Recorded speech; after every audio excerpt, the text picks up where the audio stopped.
Good morning all of you. आज हम real number वास्तविक संख्या के पार्ट 3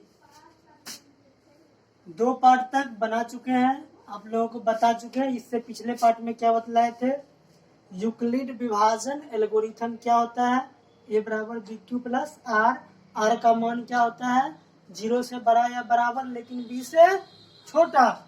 आज हम लोग नया टॉपिक नया एक्सरसाइज के लिए पढ़ेंगे। नया टॉपिक होगा अभाज्य गुणनखंड विधि। तो सबसे पहले आप लोग समझिए कि अभाज्य संख्या किसे कहते हैं। अभाज्य संख्या मतलब प्राइम नंबर।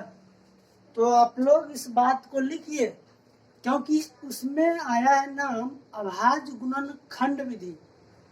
तो निश्चित रूप से आपको समझना पड़ेगा अभाज्य संख्या किसे कहते हैं। तो सबसे पहले आप लोग इस बात को लिख लीजिए, बोल दे रहे हैं।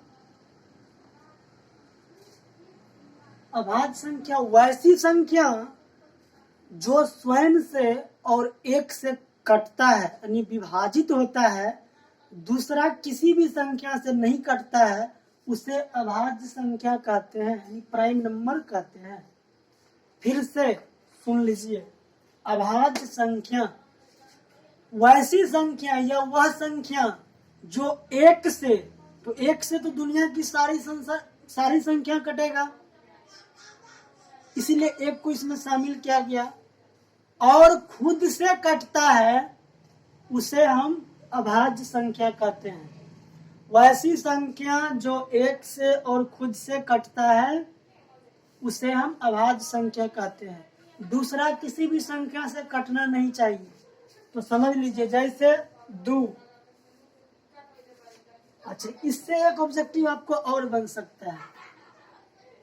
वह सबसे पहली संख्या बताइए जो अभाज्य संख्या भी हो और भाज्य संख्या भी हो।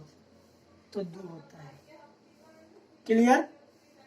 आगे देखिए, 2 को काटेंगे तो 1 से तो सब कटेगा, तो ये 2 से कटेगा, इसीलिए क्या है अभाज्य संख्या। आगे 3, क्या बोल रहे हैं 3, तो 3 1 से कटेगा और 3 से कटेगा, दूसरा किसी से नहीं कटेगा, इसलिए अभाज्य है। फिर आगे बात करते हैं 4 अभाज्य नहीं है। क्यों नहीं है? क्योंकि ये 1 से भी कटेगा और 2 से भी कटेगा और 4 से भी कटेगा। हम क्या बोले हैं कि केवल एक और खुद से कटना चाहिए, दूसरा किसी से नहीं। तो ये 2 से कट रहा है, इसीलिए अभाज्य नहीं है। आगे 5 अभाज्य संख्या है क्योंकि 1 से कटेगा और 5 से कटेगा। अगला पॉइंट 6 अभाज्य संख्या नहीं है क्योंकि 2 से भी कटेगा, 3 से भी कटेगा और 6 से भी कटेगा। तो देखिए 6 से कटा सही है, 1 से कटा सही है, लेकिन 2 और 3 से कट रहा है, तो दूसरा संख्या शामिल हो गया, इसीलिए ही अभाज्य संख्या नहीं है। उम्मीद है कि अब आप समझ गए होंगे कि अभाज्य संख्या किसे कहते हैं। वैसी संख्या जो एक से और खुद से कटता है, दूसरा किसी भी संख्या से नहीं कटे, उसे हम अभाज्य संख्या कहते हैं। क्लियर? तो चलिए आगे बढ़ते हैं अपने टॉपिक पर। ये बेसिक बात था इसलिए बता दिए।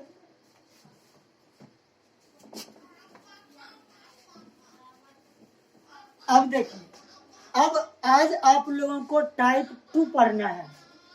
वास्तविक संख्या में टाइप 1 में यानी पार्ट 1 में आप लोग पढ़े थे यूक्लिड विभाजन एल्गोरिथम। आज आप लोग को पढ़ना है अभाज्य गुणनखंड विधि द्वारा। लिखिए, अभाज्य गुणनखंड विधि द्वारा अभाज्य गुणनखंड के गुणनफल के रूप में लिखना। गुणनफल के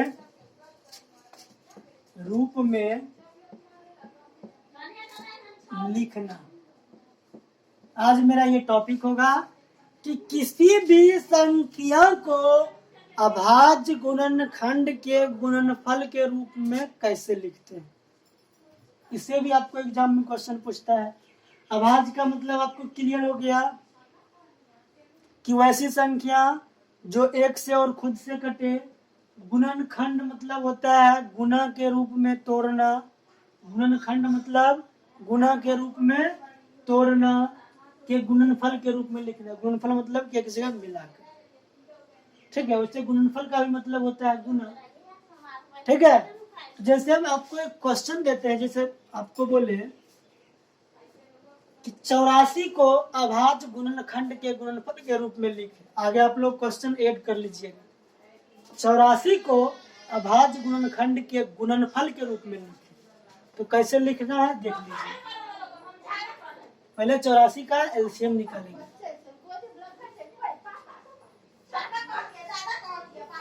साइड में कर लीजिए, बेहतर रहेगा। 2 से 2 चौका 8, 2 दूनी 4, फिर 2 से 2 दूनी 4 और 2 का 2, फिर 3 से 3 7 21, मतलब टूट कर क्या आया, तो यहाँ हम लिखेंगे 84 बराबर 2 अगुना 2 अगुना 3 अगुना 3।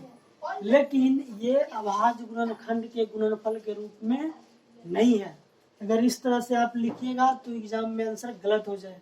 यह अभाज्य संख्या है लेकिन उसके रूप में नहीं लिखा है, तो इसमें थोड़ा सा आप क्या करिएगा, इसको सजा दीजिएगा। आंसर तो ये भी सही है लेकिन एग्जाम में आपको नंबर नहीं मिलेगा, इसको सजाना पड़ेगा। एक चीज छूट गया है क्या, 7, तो इसको सजा देना है। क्या देखिए 2 है तो 2 लिख दिए। अब आपको देखना है कि इसमें 2 कितनी बार आया, 1 2 बार आया तो पावर में 2 लिख दीजिए। गुना अगर मान चलिए 3 बार आता है तो पावर में 3 लिखते, 4 बार आता है तो 4 लिखते। फिर देखिए यहाँ 3, तो यहाँ लिख दिया 3 कितना बार आया है, 1 बार, 1 बार, तो पावर में आप 1 लिख भी सकते हैं और नहीं भी लिख सकते हैं। क्यों, क्योंकि 1 छिप जाता है, 1 लिख दिए। आपको बता दिए दोनों बात कि लिख भी सकते हैं नहीं भी लिख सकते हैं, क्योंकि पावर में 1 छिप जाता है। फिर 7 पावर में 1, ठीक है, 7 के पावर में 1। तो अब आपका ये आपका फाइनल आंसर हुआ, और इतना अगर आप एग्जाम में बना देते हैं तो आपको 2 नंबर मिलेगा। इसलिए ध्यान से समझिएगा, अभाज्य गुणनखंड के गुणनफल के रूप में लिखना, यही आपका हेडिंग है। और एग्जाम में भी क्वेश्चन इसी तरीका से पूछेगा। कोई संख्या दे देगा, मान चलिए 84 दिया, वहां बड़ा से बड़ा संख्या दे देगा, तो प्रोसेस क्या है, उसका प्रक्रिया क्या है, या आप एलसीएम निकाल लीजिए। जो भी अभाज्य संख्या में टूटा है उस खंड को यहाँ लिखिए, फिर उसको एक बार सजा दीजिए, वही आपका आंसर हो गया। क्लियर। अब आगे एक और क्वेश्चन लेते हैं। जैसे मान चलिए हमने लिए 96 या 196 लीजिए, 196, तो फिर हम इसको क्या करेंगे, एलसीएम लेकर तोड़ेंगे। 2 से 2 नमा 18, फिर 2 8 16, फिर 2 से 2 चौका 8, 2 नमा 18, फिर 7 से 7 49, टूट गया। तो यहाँ लिखिए 196 बराबर 2 गुना 2 गुना 7 गुना 7। यहाँ क्या लिखेंगे, 2 कितनी बार आया है, 1 2 बार, तो पावर में 2 लिखिए, गुना 7, तो 7 कितनी बार आया है, 1 2 बार, तो 2 बार। ये आपके एनसीईआरटी बुक के प्रश्नावली 1.2 हम पढ़ा रहे हैं, तो ये आपका आंसर हो गया। 1.2 खोल करके देख लीजिएगा, पहला क्वेश्चन यही होगा, अभाज्य गुणनखंड के गुणनफल के रूप में लिखे। तो ये 2 क्वेश्चन हम अपने मन से करा दिए हैं। अब आपको 1-2 क्वेश्चन बुक से सॉल्व कर देते हैं।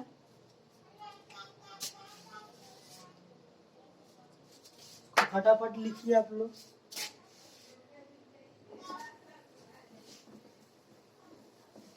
कोई दिक्कत हो तो आप कमेंट करके पूछ लीजिएगा। किसी प्रकार का वीडियो चाहिए तो भी कमेंट करके बता दीजिएगा, उसके लिए हम बनाने का कोशिश करेंगे।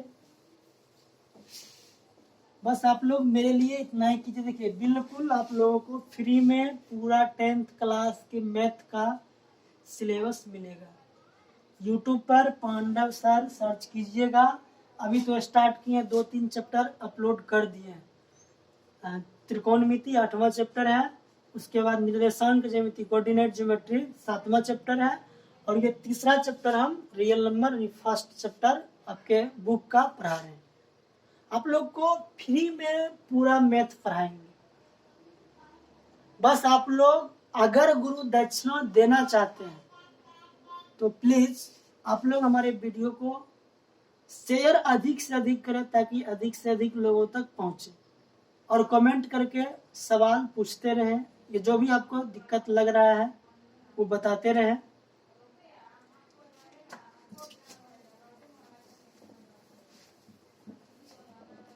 और वीडियो को कभी भी देखिए तो भगा कर मत देखिए।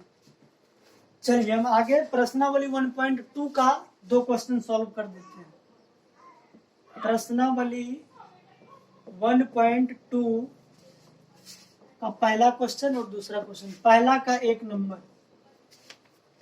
पहले कह रहा है कि निम्नलिखित संख्याओं को अभाज्य गुणनखंड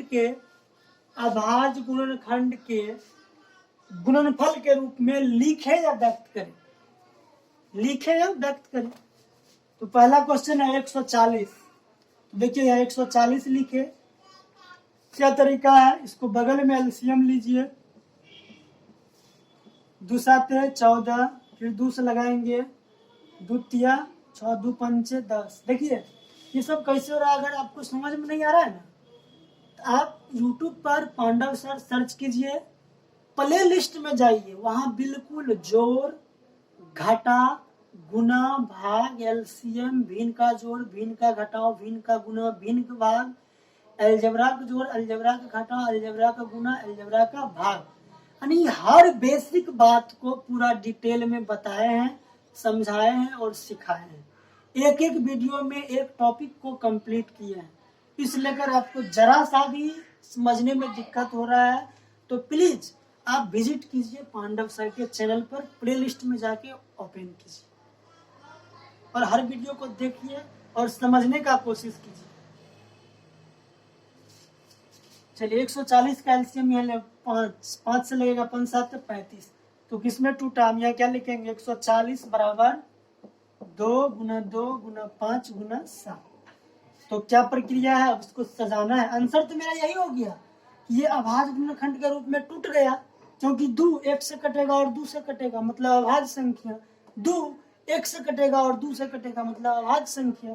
5 1 से कटेगा और 5 से कटेगा मतलब अभाज्य संख्या। 7 1 से कटेगा और 7 से कटेगा मतलब अभाज्य संख्या। वही तो कह रहा है कि अभाज्य संख्या के अभाज्य गुणनखंड के रूप में लिखिए, इसको अभाज्य संख्या में तोड़ दिए। इसीलिए हम सबसे पहले आपको अभाज्य संख्या की परिभाषा बता दिए। अब यहाँ 2 है तो 2 लिख दिए। कितना बार आया है 1 2 2 बार, तो पावर में 2 लिख दिए। यानी एक संख्या जितनी बार आएगा पावर में उतना लिखना है। फिर 5 है तो 5 एक बार आया तो पावर में 1 लिख भी सकते हैं, नहीं भी लिखे। 7 तो पावर में। ये आपका आंसर होगा। ये आपका प्रश्नावली 1.2 का पहला क्वेश्चन। एक क्वेश्चन और सॉल्व कर देते हैं। दूसरा 1 का दूसरा नंबर है 156 दिया है। 156 156। चलिए इसका एलसीएम इधर लेंगे। 2 से 2 7 14 2 8 16, फिर 2 से 2 तिया 6 2 9 18, फिर 2 से 2 का 2 से नहीं लगेगा 3 से 3 का 3 3 तिया 9। अच्छा एक बात और जान लीजिए, 2 से कब कटेगा कोई संख्या, जब किसी भी संख्या के अंतिम में 2 से भाग लग जाए तो वह पूरी संख्या 2 से कटेगा। कोई भी संख्या 3 से कब कटेगा, जब उस संख्या के अंकों का योग अगर 3 से कट जाए तो वह पूरी संख्या 3 से कटेगा। अंकों का योग मतलब एक बार समझ लीजिए, इसे 5 4 3 दिया है, इसको जोड़ लीजिए 5 4 9 3 12, तो 12 3 से कटेगा ना, मतलब ये पूरा संख्या 3 से कटेगा। जैसे हम यहाँ दे दिए 1 7 6, तो 7 6 12 1 13, 13 3 से कटेगा, नहीं कटेगा, इसलिए ये भी संख्या 3 से नहीं कटेगा। क्लियर। 2 से तब कटेगा जब संख्या के अंतिम अंक में 2 से भाग लग जाएगा। 3 से तब कटेगा जब संख्या के अंकों का योग 3 से कट जाए। जैसे यहाँ 9 3 12, तो 12 3 से कटेगा तो पूरा 3 से कटेगा। 3 का 3 3 3 9, अब नहीं कटेगा।